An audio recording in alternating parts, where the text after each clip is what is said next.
Oh,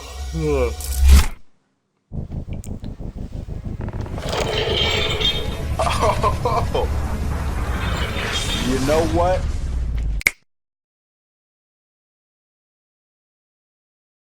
You couldn't live without a review. And where did that bring you? Back to me. Dread it. Run from it. E-Man's movie review still arrives.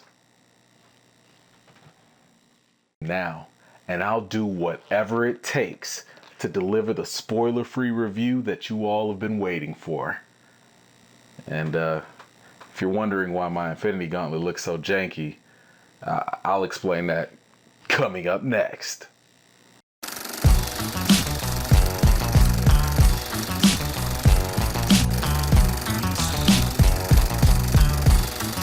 After the last time I did the big snap, my Infinity Gauntlet was kind of messed up. So instead of replacing it, I'm going to just give away a brand new Infinity Gauntlet to one of you as a huge thank you for supporting my channel.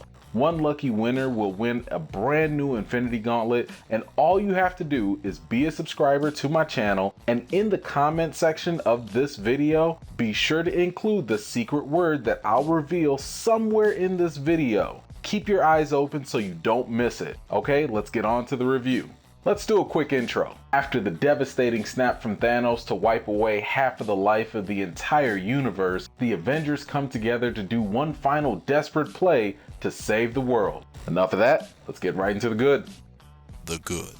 First and foremost, let me just talk about the incredible job that was done in bringing a sense of balance in the tone of this film. Oftentimes, juggling various tones can be detrimental to a film, but if and when it's accomplished, it's a beautiful thing. The Russo brothers found a great way to throw us all on an emotional roller coaster ride of feelings. Carrying over from the devastating impact of Infinity War's ending, Endgame continues to harp on those deep emotional attachments that audiences have cultivated for the past decade. What's amazing about this is that the dark moments are shared with some bright ones at the same time. As we know, Marvel has come to infuse a ton of humor into their films, and Avengers Endgame is no exception to that.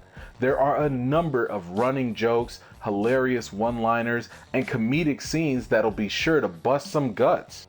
In spite of all that, we're still given some incredibly difficult moments that will undoubtedly hit many fans right in the feels. Bittersweet is probably the best word to describe the entire film's emotional impact. Thankfully, the plot in the movie provides such a great conclusion that every feeling experienced will feel worth it. That level of satisfaction, I believe, will be felt through the effective development of the main characters in the film. As expressed by the directors, Avengers Endgame focuses on the main original 6 Avengers. Each Avenger has their own personal arcs completed in some fashion. For those fans who have been very invested in the individual characters, the situations and decisions made by those characters revealed some very interesting elements that have long been desired. Of course, it certainly helped that we got some solid performances from the actors to make those character developments even more effective. Now, while everyone in the movie gave a solid performance,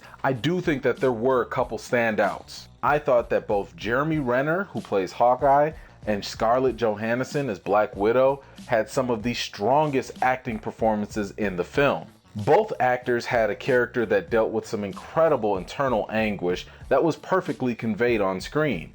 Whenever they were making a hard choice, you felt that right along with them. And by the way, I think it is very, very easy to say that Avengers Endgame has solidified Thanos as the greatest movie villain ever. Josh Brolin delivered a great performance as the character, and the writing for the film further carried him to new levels. This version of Thanos is one that will be incredibly difficult to top in future movies. Now, besides the acting, one thing that caught me completely off guard was the number of cameos and surprises that this movie had to offer. Despite the ending of Avengers Infinity War, Endgame still manages to have a large number of characters work easily into the entire narrative. I believe that these cameos and other moments of dialogue within the film served as an excellent way to pay homage to previous Marvel movies. Time after time, audiences are treated to so much fan service that you would think that you were in some sort of cinematic buffet. Moving on, I think it's very safe to say that Avengers Endgame probably owns some of the most iconic action sequences in movie history. I know some people may want to bring up Lord of the Rings or some other film franchise, but I think at the very least, within the superhero movie realm, Avengers Endgame owns probably at least 2 to 3 scenes that can easily be described as just being epic. Furthermore, many of these scenes are edited in a way to totally shock and surprise you. Not only were these scenes pure orgasms for your eyeballs, but the significance that they carried within the plot itself was that much more gratifying. In an effort to keep this spoiler free, you'll know the scenes that I'm referring to as they're all in the final third act of the movie. Okay, enough of that. Let's get to the bad. The bad.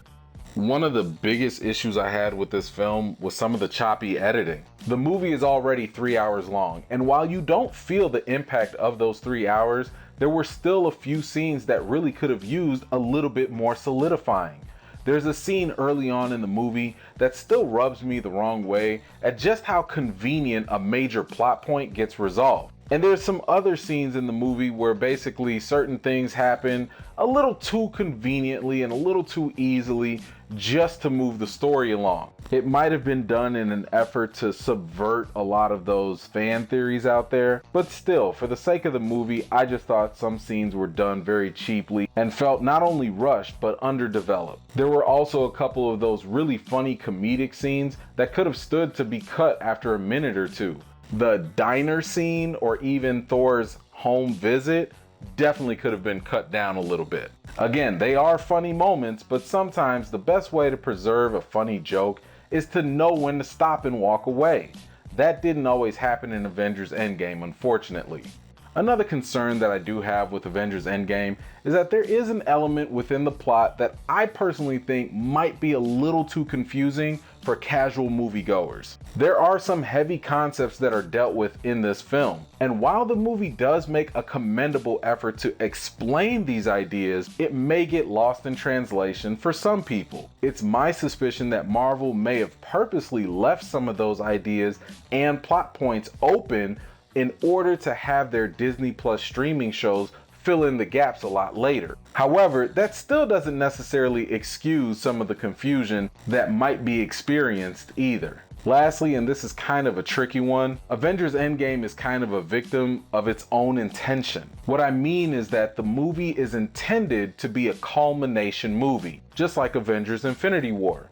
That means it's supposed to be a summation and or a conclusion to a series of previous movies. In the case of the MCU, that means 20 plus movies in the past 10 years. While Endgame does serve that intention greatly, it doesn't really land if it's taken as a standalone film. Let's just say a moviegoer were to walk in cold into this movie, just to see what all the hype is all about. It wouldn't be outside the realm of possibility that that person would only be mildly impressed. So many of the events and characters within this movie depend on previous knowledge of the past Marvel movies. That level of dependency can easily work against the movie just as much as it can for it. Okay, enough of that.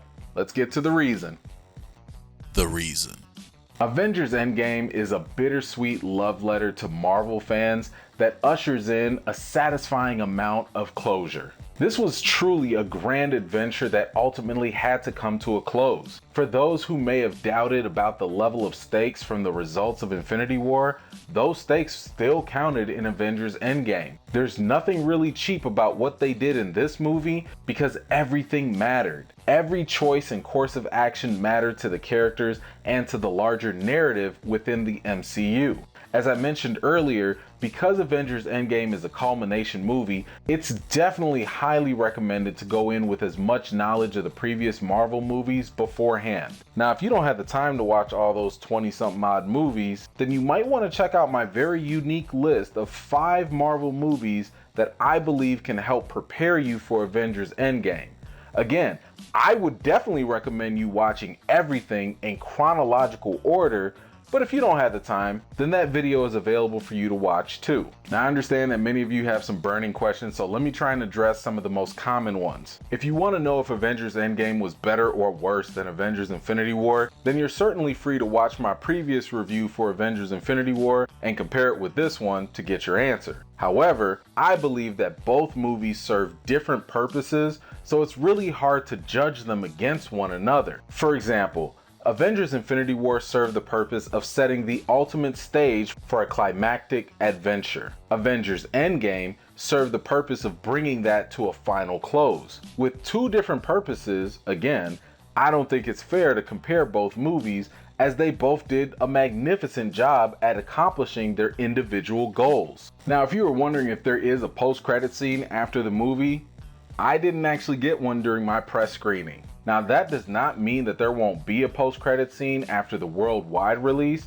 However, I just wouldn't bet on one. The movie does a very nice job of placing interesting elements throughout the story that tease potential for the future of the MCU, whether you realize it or not. In other words, there really isn't much of a need for a post-credit scene, despite the tradition that Marvel has made us all accustomed to. So I'm not recommending that you go get up and leave right before the lights turn on, but I am simply saying that you brace yourself in the event that nothing happens after. Now, I'm a little surprised that I even got this question so many times, but many of you are wondering when is a good time to get up and go pee during Avengers Endgame.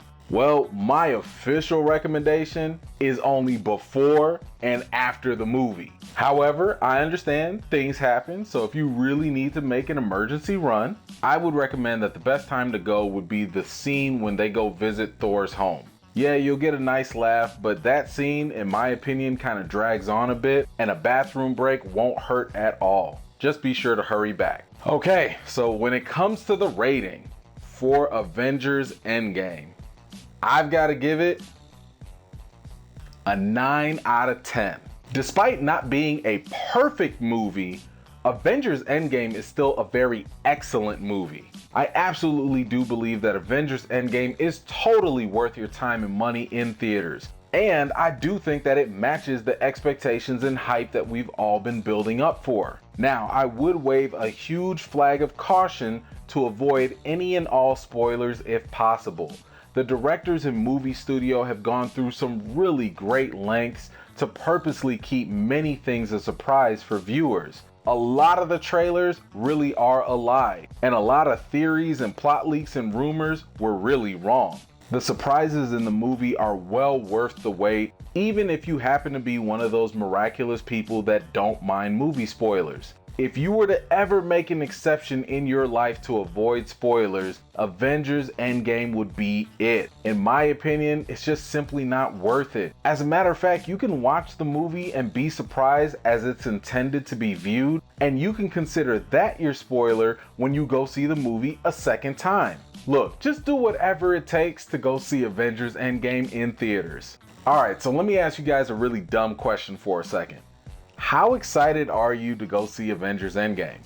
When you do go see it, please be sure to come back to this video and let me know what you thought about the movie. And I know I didn't want to really compare it, but I understand other people will have different opinions, so let me know which movie you thought was better between Infinity War and Endgame. Feel free to click the I above to vote for your choice. Now, I'm going to do my very best and work on a spoiler review that hopefully you all will enjoy. So please be sure to stay tuned for more. If you enjoyed this review, or if you think it'll be helpful for someone else, please share it with your friends. If you enjoyed this video and want to see more in the future, please consider subscribing and join the E-Team. Don't forget to turn on those notifications so you don't miss the future video. Everyone, it's been an honor and a pleasure to give you all this long-awaited review.